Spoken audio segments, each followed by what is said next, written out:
The life of a freelance jockey can be a lonely one, the good rides hard to come by, but perhaps more so in Dubai, where almost without exception everyone has a stable behind them.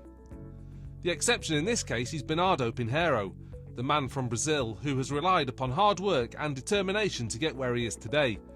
But the origin and path taken is a story untold, until now. I never have touched and family, nothing with the horse racing. And when I was 6 years old, I met a guy when I missed the bus from the school to home. And this guy take me home, and he became a big friend of the family. And after a few days that he started to visit us, he saw that I ride some ponies at the farm. And he showed us that he was a jockey. And I never imagined that, I never hear about jockey. I got interested on it and start to follow him a little bit. And with 12 years old, I meet him again. He just start to help me and take me sometimes to the center trainers. And after a few weeks, he made a wood horse that he told me, I think I can do something to teach you that I saw in Dubai. Day by day, it's becoming a love and becoming a dream. And with 14 to 15 years old, I applied for the School of Jockeys in Rio. That's a big school. When I came in the School of Jockeys, in the second week, I broke my arm playing football.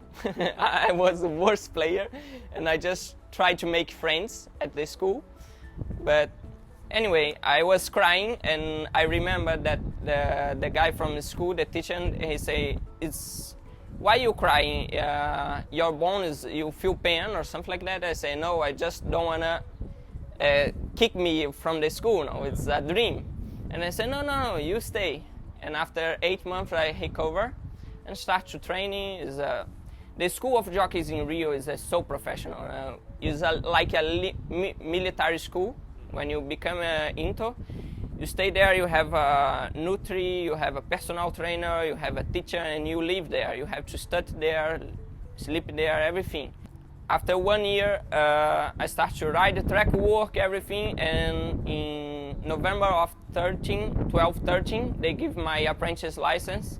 And in the first day, I rode 3 horses and rode my first winner in the same day. And I was, wow, so happy. And it was too fast. You know, in Brazil, your time in apprentice is, when you start riding, you have 4 months only to claim 4 kilos. And in this time, you have to be 5 winners. If you don't have 5 winners, you out. You have a lot of people try to get. And in more 7 months after that, if you got it, you have more 7 months to complete 20 winners. If you got it, you pass apprentice 2. And then more 7 months apprentice 2 and 4 months apprentice just claim 1.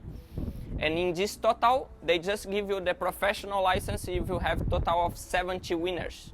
It's a lot in like less than 2 years.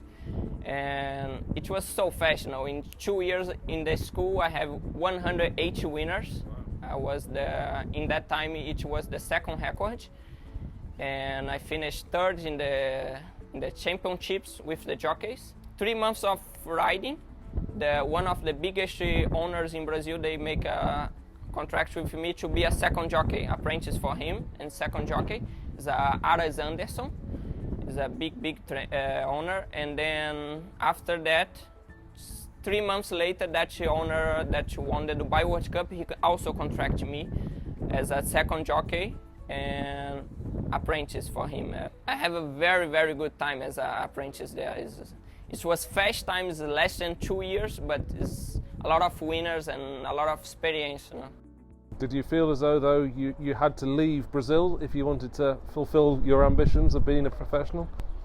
I always wanted to go, but when I was apprentice, I cannot. And once I became a jockey, professional jockey, I started to travel to São Paulo, to Porto Alegre, to South Brazil, to ride for the owners, because everybody contacted me. And I was thinking, no, I go. It's a new track, it's other jockeys, other pace of the race. And then I started to ride everywhere in Brazil, all the country. You know, Brazil is a big country, and I started to ride in the south, the north, everywhere. And I won the Tripsy Crown with a filly in the south of Brazil for a big friend owner, Duplo Ouro, Studio Duplo Ouro. And after we won this Tripsy Crown, we go to Uruguay to ride a Group 1. It's my first time out to Brazil. Uruguay speaks Spanish, you know, and it's okay for me. For Portuguese and Spanish, we can understand. Yeah.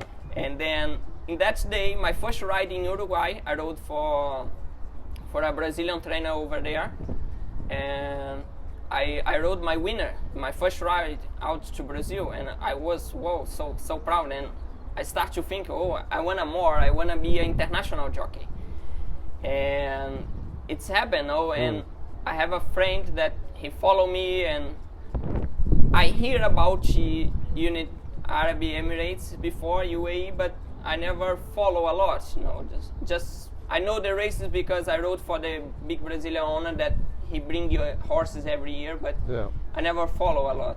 And it's tough, isn't it? You're here obviously as freelance working for John Hyde and His Highness Sheikh Hamdan, but how tough is it being a freelance without a racing stable behind you? Yeah, like when I came to Dubai first season, I was there. I was doing well in Brazil, and after this experience in Uruguay, I keep in my mind that I want to leave Brazil. I have a friend here that he follow me on Instagram and he watched my winners there. I was young, and he always texting me, you have to come to Dubai. It's a big races and you have a big future. I think that's too far, but one day, I don't know what's passing my mind, he pressured me to come. He promised a few things, and I just leave my contracts, and I say, okay, over there is just 6 months. I don't have nothing to lose. In the worst, I will have experience. Go back home. I go back home, and then I came to Brazil, to Dubai, and wow, the first month, it was so hard. I never speak English before in my life. I didn't understand. Learned it pretty nothing. quick. Yeah.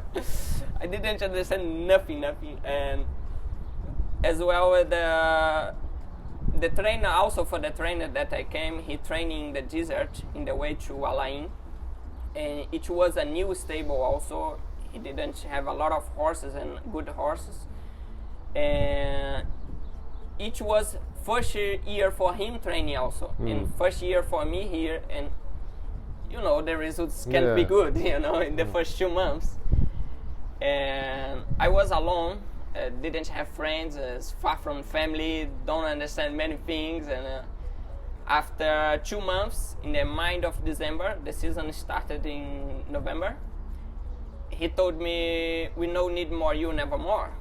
You can go home. And one friend, me, José Santiago, the Brazilian guy, he helped me to do a test in Dubai stable, with John Hyder.